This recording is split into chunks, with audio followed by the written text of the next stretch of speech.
साल 1970 की शुरुआत थी। तब देश के इस सबसे चर्चित जोड़े की एक दूसरे पर नज़र पड़ी। जया ने अमिताभ बच्चन को पुणे फिल्म इंस्टीट्यूट में तब पहली बार देखा जब वह मशहूर फिल्म निर्माता के अब्बास और अन्य अभिनेताओं के एक समूह के साथ वहां पहुंचे थे। हालांकि अमिताभ के व्यक्तित्व ने जया का ध्यान खींचा, लेकिन हकीकत में कुछ हुआ नहीं। तब अमिताभ बच्चन अभिनेता बनने के लिए संघर्ष कर रहे थे, जबकि जया पहले से ही सुपरस्टार थी और दोनों को पहली नज़र में एक दूसरे से प्यार हो गया।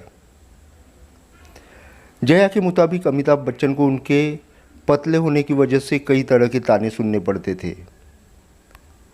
पुणे फिल्म इंस्टीट्यूट में तो उन्हें छड़ी कहकर चिढ़ाते थे। तब जया काफ़ी नाराज हो जाया करती थी। इसके चलते वो अपनी सहेलियों से भी लड़ जाती थी। बॉलीवुड के एंग्री यंग मैन माने जाने वाले अमिताभ बच्चन को पहली बार मैगजीन की कवर पर देखा था। उन्हें भी पहली नज़र में अपनी ड्रीम गर्ल मिल गई थी। अमिताभ और जया मन ही मन में एक दूसरे के लिए प्यार था तो करीबी भी बढ़ने लगी। इसके बाद मुलाकातों का सिलसिला शुरू हो गया। इस दौरान फिल्म जंजीर को ज़बरदस्त सफलता मिली। अमिताभ और जया इसका जश्न देश के बाहर लंदन में मनाना चाहते थे। इसके लिए खूब तैयारियां भी की, लेकिन अमिताभ के पिता ने साफ कह दिया कि अगर विदेश जाना है तो पहले शादी करो, फिर जाना। अमिताभ ने पिता की आज्ञा का पालन किया और 1973 में जया के साथ शादी रचाई और दोनों का रिश्ता मजबूत हो गया। शादी के बाद अमिताभ और रेखा लव स्टोरी ने खूब सुर्खियां बटोरी थी।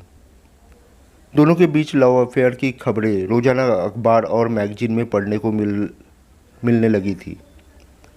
अमिताभ रेखा को खूब डेट कर रहे थे। दोनों की जोड़ी पर्दे पर साथ साथ असल जिंदगी में हिट हो गई थी। लेकिन जैसे ही दोनों के बीच अफेयर की खबर जया बच्चन के कान तक पहुंची, मानो जया के होश उड़ गए थे। कुछ समय बाद जया ने रेखा को अपने घर खाने पर बुलाया।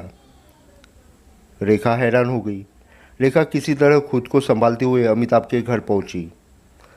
जया डिनर के बाद रेखा को बाहर छोड़ने के लिए आई तो उन्होंने कुछ ऐसा कह दिया कि रेखा के होश उड़ गए, जिसकी उन्हें उम्मीद भी नहीं थी। जया ने रेखा से कहा, अब कुछ भी हो जाए मैं अमित को नहीं छोड़ूंगी। जया की यह बात सुनकर रेखा समझ चुकी थी कि अब उनके और अमिताभ के अलग होने का समय आ गया और कहते हैं इस घटना के बाद ही दोनों का ब्रेकअप हुआ था।